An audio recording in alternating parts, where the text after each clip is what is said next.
which has an objective to change different parameters of internet, including security. We're doing all kinds of research. I live in Bulgaria. Well, some people do know me, some people don't know me. Anyway, there will be no WannaCry slide. There will be no WannaCry slide. I've written about this. There's going to be no WannaCry slide. Anyway, I would like to tell you about why risk management is some kind of a swear word, some kind of paperwork security thing, and something that people want to avoid. Well, fonts are skewed, but anyway, I put this slide into every presentation of mine because I'm shaken by this slide. How come people who sell GRC solutions, how they imagine the maturity levels of cybersecurity? I think that first people start doing something, then they reach certain base level at which everything is more or less fine. And they have this build basic processes, then they have the compliance requirements, and then they go to risks and start thinking about businesses. But actually, this is all bullshit. It's very different. Any company, even the smallest company, starts with creating some intuitive image about security risks. There's no such thing that people not thinking about it at all these days. Then people try to translate these risks into some security managers' budgets, but they often mishandle things, they often miss some things and not see certain risks. But still, if we don't manage risk, we shall not be understanding what we're doing, because all of the cybersecurity is based upon this and only this. So you do this risk management even if you do not think that you're doing risk management. So, since this people believe to be risks a part of compliance, again, this leads to a very skewed image. It's not that the risks are part of the compliance. Compliance are just the same risk as any other, and you should handle them just as well. Unfortunately, I don't have enough time to tell about some amazing cases, but what the mishandling of the simple fact could lead to. But the most important thing that you should know here is that compliance is a very bad driver for IT security. And the things that not you, but someone else needs will not work well in your environment. Something that's made for the third party will make for that party's priority, which are not your priorities. So, in the case when the risks are misunderstood, miscommunicated, in this case there's some schizophrenia and personality disorder of the company. The company has no unified image of the risks, so every single employee of the company has some particular vision, some very personal visions of the risks, and this is very, very bad for the business, particularly when you cannot explain what you're spending the money on. So this will inevitably lead to cutting of the budget, and that will lead to poverty in the end, to scarcity of the budget. And personal risk model is very different from the corporate risk model. So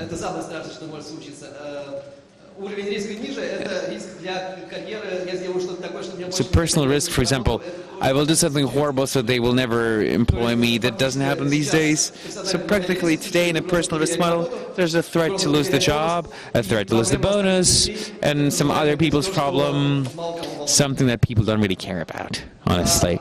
So this leads to the personal risk matrix, which looks about like this. So if this is somebody else's problem, that's okay. If I can lose a bonus, no, with high probability, this is something that shouldn't be done. With moderate probability, there's something may be done because the benefit might be even more interesting.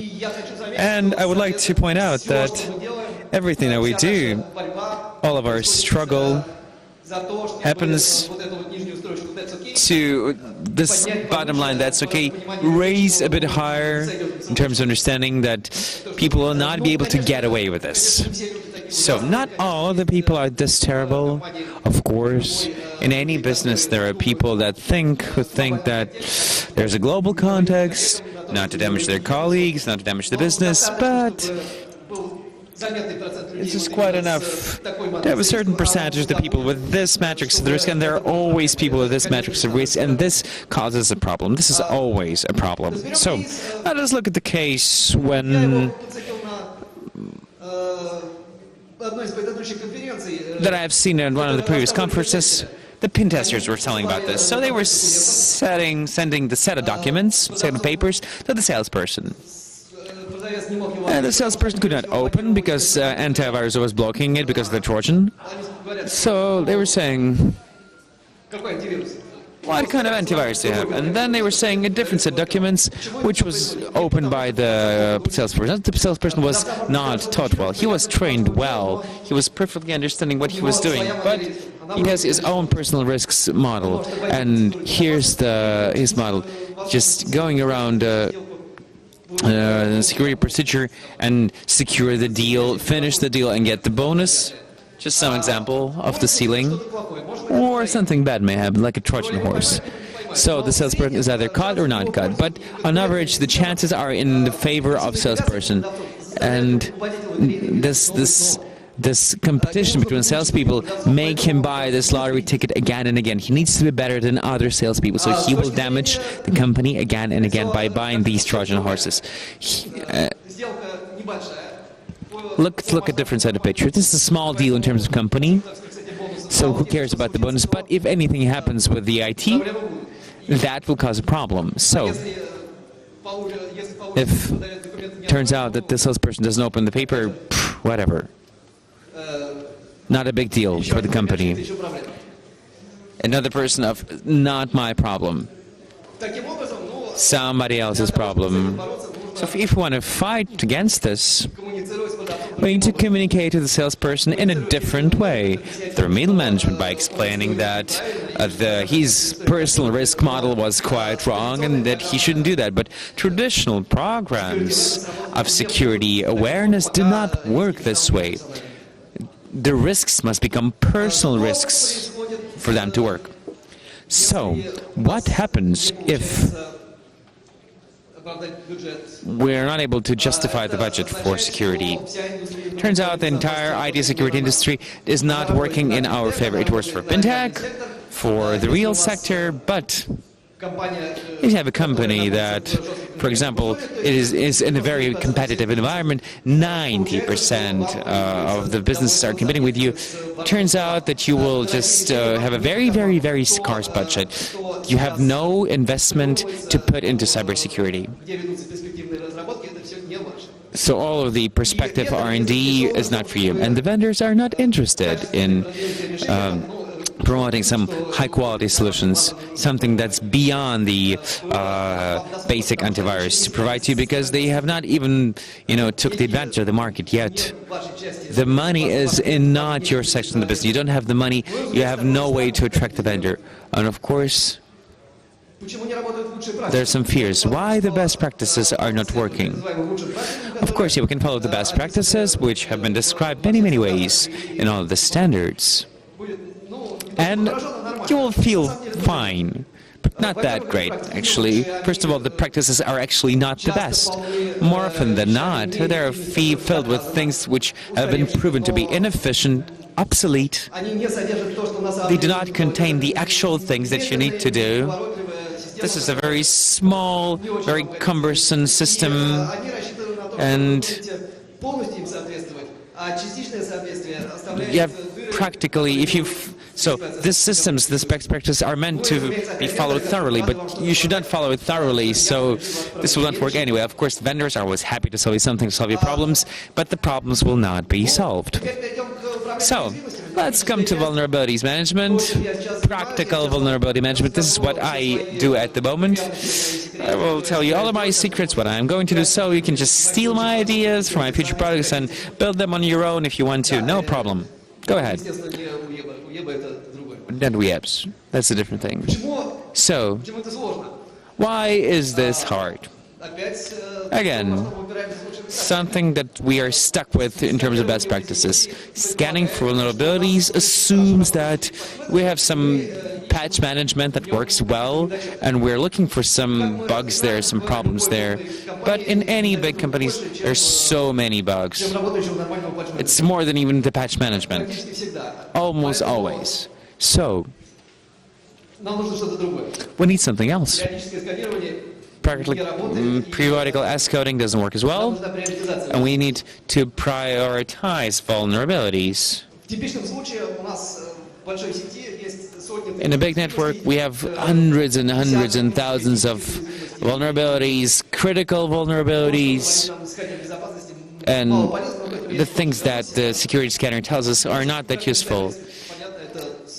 Risk is quite understandable. How much we can lose, and what are the expectations there? The average annual expectations there. So the results of the vulnerability scanners in terms of risks are nothing. So there are some priorities which are more or less correlated to the probability of the loss of the data or the loss of the profits. And there are more risks than we can handle, more risks than we can process. IP address is not the asset. We don't know the value of this. It's out of context. This entity is just technical. CVSS, on the other hand, is not the risk. It's something very vague. And in addition, all the scanning results are becoming obsolete very quickly. So how do we usually try to handle these things when we understand that things don't work that well? We create a short list of critical systems. We think what's connected to the internet. We see what's connected to the internet, and we just think that we're going to deal with all of the rest later. Usually it's never. In practice, this means that the attacker with the minimal or average qualification can gain the access to the network for months, years, and we should not be able to identify the attacker because the system is vulnerable in too many spots. So, this methodology that I have described, in a way, it can operate, but not in this shape. Because if we want to have the practical opportunity to manage vulnerabilities, we should put them into the context. So we have this task to estimate the potential loss, and this is the asset management task. It's considered to be super complex, but and they use some very expensive and complicated tools to integrate, to implement, to manage. It's very inconvenient, hard, and expensive to collect the data. So we must understand how often we use this thing, and again, we must be sure that our data is not getting obsolete. Coming back to the asset management subject. If we don't have one single system that will keep the assets, and usually we don't have that system, we must build a system on our own, and based on that system we must manage the vulnerabilities by collecting data from the source that we have. And there are really few of these sources, and not all of them are very practical. So we have this monitoring system. Everybody has a monitoring system, just some scripting, registering system that will tell us right away that we have certain things that can bother us in terms of operability. And on average, these are actually the systems in terms of the vulnerability that we do care about. There's also a software list which we can at least get with the same scanners. We can get those lists in different ways. Well, let's just consider that we have the list of software.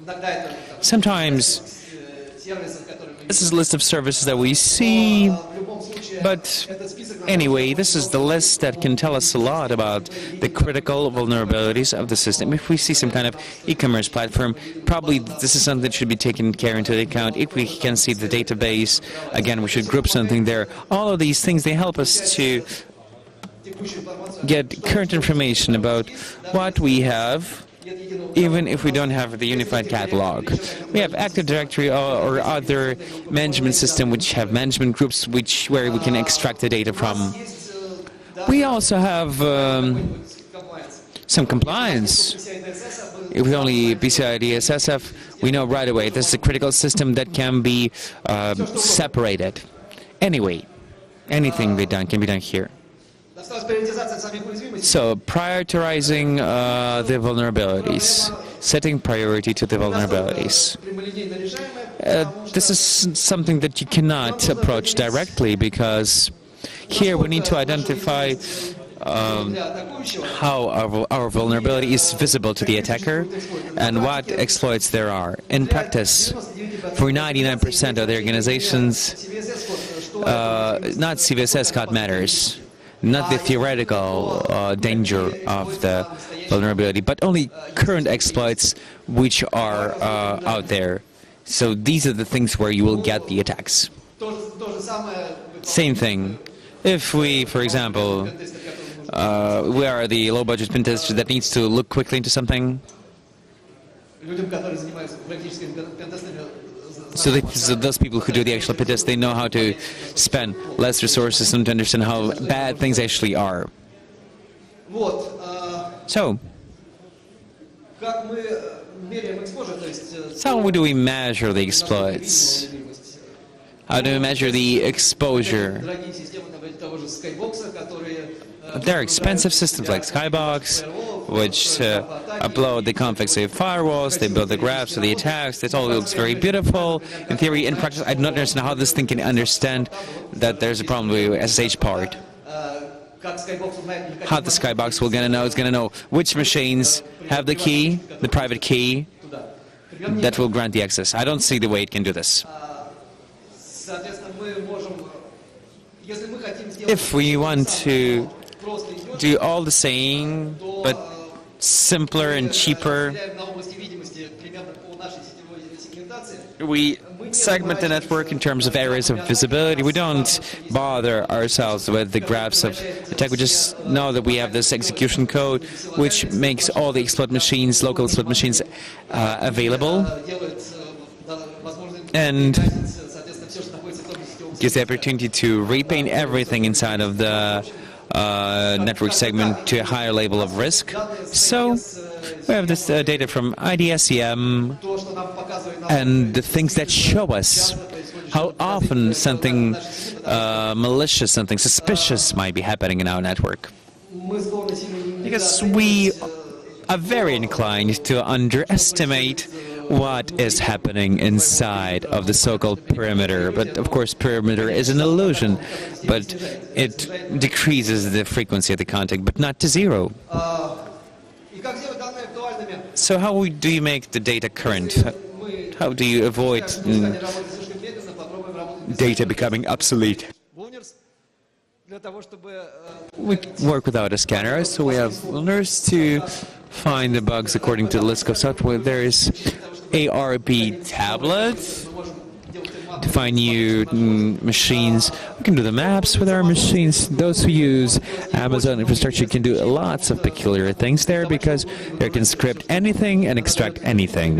It gives beautiful visibility of everything that's happening with just default tools. You just need to spend some time to learn those tools.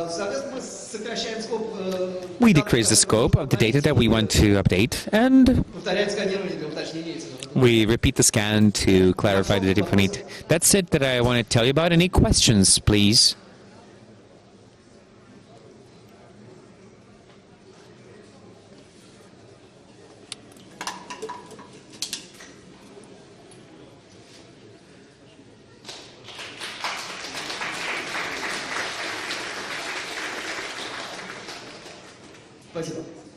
Thank you very much.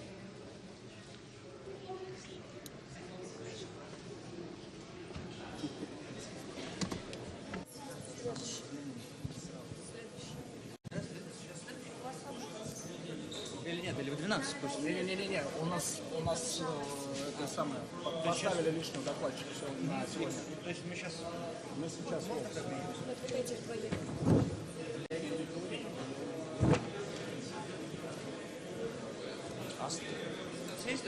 Да.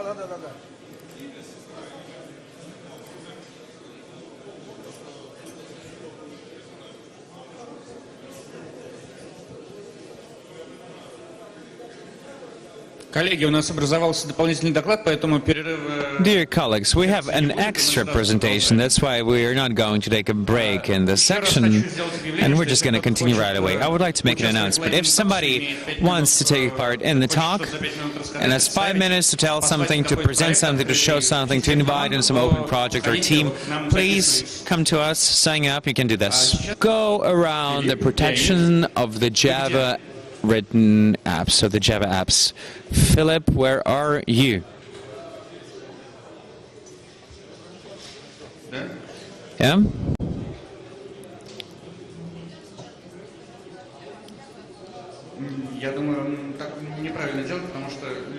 I think this is the wrong thing to do because people are looking into the schedule anyway. So, other participants of the fast track, please come in and hand in your presentations ASAP. We're still accepting presentations for this fast track.